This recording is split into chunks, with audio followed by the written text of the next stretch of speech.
પ્રધાનમંત્રી આવાસના એ, બી અને સી બિલ્ડિંગના રહેવાસીઓ એકજૂથ થઈ વિરોધ નોંધાવ્યો હતો. લોકો હાથમાં ડોલ અને પાણીના મટકા લઈ રસ્તા પર ઉતરી આવ્યા હતા અને પાણીની માંગ સાથે પ્રદર્શન કર્યું હતું.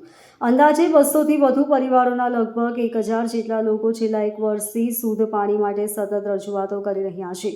સ્થાનિકોએ સ્પષ્ટ ચેતવણી આપી છે કે આ વખતે ભાજપના ઉમેદવારો વોર્ડ નંબર 10માં વોટ માંગવા નહીં આવે તે માટે સોસાયટીના ગેટ પર બેનરો લગાવવામાં આવ્યા છે.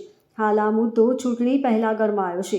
હવે જોવાનું રહેશે કે વોર્ડ નંબર 10માં ઉઠેલો આ વિરોધ ચૂંટણીના પરિણામ પર કેટલી અસર કરે છે. હું રાહુલ પ્રવીણભાઈ ટીમર સુમન આડસ બી બિલ્ડિંગમાં 1103માં રહું છું. બોર્ડ કેમ મારવું પડ્યું? અમારે બોર્ડ એટલા માટે મારવું પડ્યું કે અત્યાર સુધી અમારી કોઈ પ્રોબ્લેમ છે એની નિકાલ થયો નથી. હાલમાં હવે ચૂંટણી આવી રહી છે તો લોકો વોટ માંગવા આવશે, તો અમે એટલા માટે બેનર લગાવી દીધું છે કે તમારે ભારતીય જનતા પાર્ટીએ અહીંયા વોટ માંગવા આવવું નહીં. શું કામ આ લગાવવું પડ્યું? શું તકલીફ? અમે 1 વર્ષથી અહીંયા રહીએ છીએ. 1 વર્ષથી અમને પાણીની તકલીફ થાય છે. અમે લેખિત રજૂઆત કરી, ઓનલાઈન રજૂઆત કરી. અહીંયા એસએમસીના પહેલાં આવે છે, જોઈને જતા રહે છે.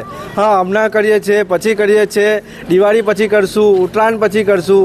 મે મહિનો આવી ગયો છે પણ હજી સુધી પાણીની અમને તકલીફ સોલ્વ થઈ નથી. અચ્છા, 1 વર્ષથી રહો છો, પાણી તો જોશે, તો તમે કઈ રીતે મેનેજ કરો? ફર્સ્ટ અમે પાણીના ટેન્કર લાવતા હતા, પછી એ બી કેટલું અમે લાવીએ. પછી આ બોરિંગ છે તેમાં અમે મોટર ઉતારી, એનું બિલ આવે છે 10 થી 15 હજાર. પીવાનું પાણી બધાને સવારે ટેમ્પો આવે છે બિસ્લારી પાણીનો, એનાથી યુઝ કરીએ છીએ.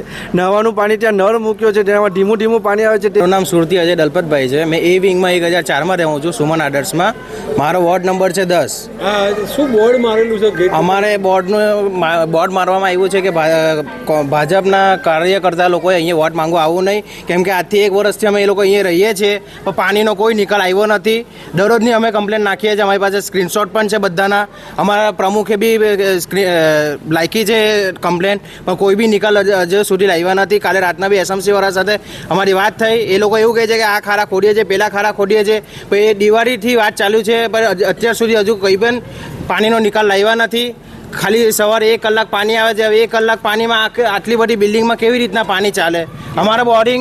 અમારું બોરિંગ ચાલે છે. દર મહિને 15-20 હજાર રૂપિયા લાઇટ બિલ આવે છે. એના માટે અમે અહીંયા કમ્પ્લેન કરીએ છીએ પણ અત્યાર સુધી અમારા કોર્પોરેટરે બી કંઈ નથી કર્યું ને કોઈ બી અત્યાર સુધી કોઈ બી નિકાલ અમારી સુનવાઈ કરી નથી. એના માટે અમે કમ્પ્લેન કરીએ છીએ. કોર્પોરેશનનું જે પાણી આવે છે કેવા પ્રકારનું? બહુ ખરાબ પાણી આવે છે. પીળા કલરનું પાણી આવે છે. એના લીધે બધાને ચામડીનો રોગ થાય છે, બધું જ થાય છે. ને પીવાનું પાણી તો અહીંયા લાયક જ નથી, કે પીવા જેવું પાણી જ નથી અહીંયા. તો કયા તમે યુઝ કરો છો પાણી? ક્યાંથી લાવો?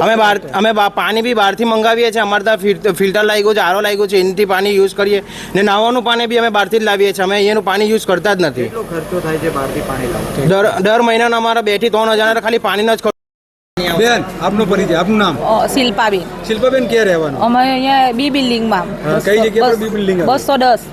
કઈ જગ્યા પર તમારા ફ્લેટ આવેલા છે? બી બિલ્ડિંગમાં બીજા માળે, સુમન આદર્શ. શું સમસ્યા છે? કેટલા વર્ષથી અહીંયા રહો? અમે 1 વર્ષથી અહીંયા રહીએ છીએ. પાણીની બહુ તકલીફ પડે છે. પાણી ગંદુ આવે છે. અહીંયા આ લોકો કઈ સુવિધા કરતા નથી. અમારે બહારથી ફિલ્ટરનું પાણી મંગાવવું પડે છે, બાટલો. કેટલી વખત કઈ રજૂઆત કોને હા, એસએમસીમાં કરી હતી પણ એ લોકો કઈ સાંભળતા નથી અમારું. કયું હિસાબે પાણી આવે છે? કેટલું ગંદુ? હા, એ માટી ને એવું બધું ગંદુ આવે છે. એનાથી ચામડીનો રોગ થાય છે, વાળ ઉતરે છે, એવું બધું થાય છે. Bureau report LK star news, Surat.